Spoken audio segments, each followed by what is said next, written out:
Very good morning. Next topic है आपका current mirror circuit.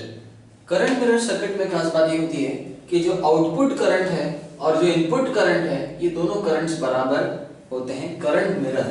यानी कि आपको प्रूव करना है कि IC3 is approximately equals to I2।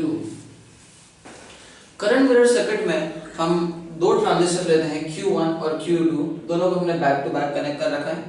दोनों ट्रांजिस्टर्स हम मान के चलते हैं कि आइडेंटिकल है। आइडेंटिकल ट्रांजिस्टर्स का मतलब ये होता है कि दोनों के जो बेस करंट है वो बिल्कुल इक्वल होंगे, बिल्कुल सिमिलर होंगे। दोनों के जो कलेक्टर करंट है IC4 और IC3 ये दोनों के बिल्कुल सिमिलर होंगे। और सबसे थर्ड स्टेप हमने मान रखा है कि जो दोनों के जो बीटा हैं वो दोनों के दोनों बराबर होंगे। चलिए अब आगे बढ़ते हैं। सबसे पहले हमने यहाँ पे KVL लिखी कि KCL लिखी, Kirchhoff's current law. Kirchhoff's current law के अकॉर्डिंग जितना करंट एक जंक्शन पे आ रहा है उसको इक्वल टू के एक तरफ लिख देंगे और जितना करंट जंक्शन से जा रहा है उसको इक्वल टू के दूसरी तरफ। फॉर एग्जांपल I2 अंदर आ रहा है तो I2 इनकमिंग करंट है, आउटगोइंग करंट आपको लिखना है तो होगा IC4 plus IC4 plus I।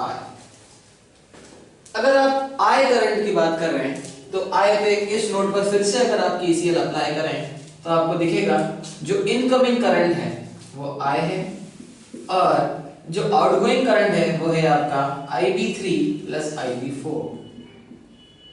IB3 plus IB4। क्योंकि हम लोगों ने मान के रखा है कि दोनों के दोनों ट्रांजिस्टर्स आइडेंटिकल हैं तो IB3 will be equals to IB4।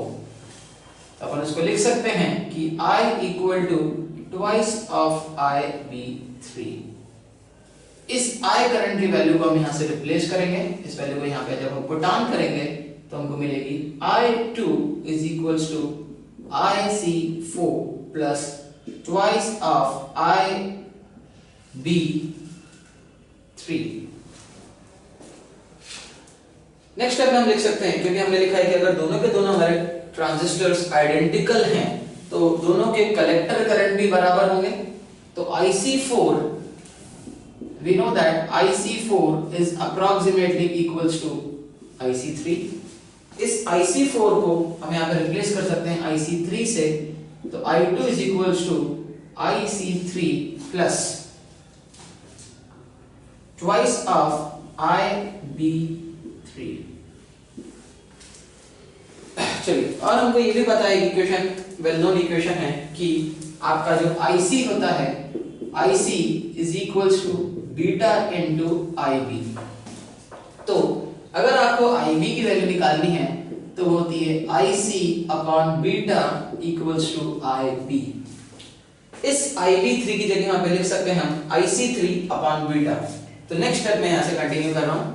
I2 is equals to IC3 plus twice of IC3 upon beta.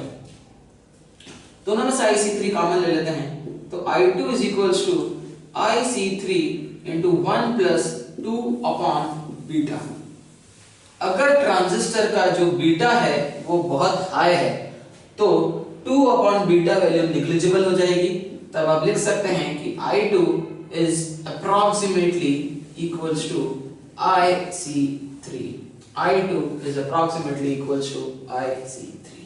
This was your current mirror circuit। ठीक है, thank you।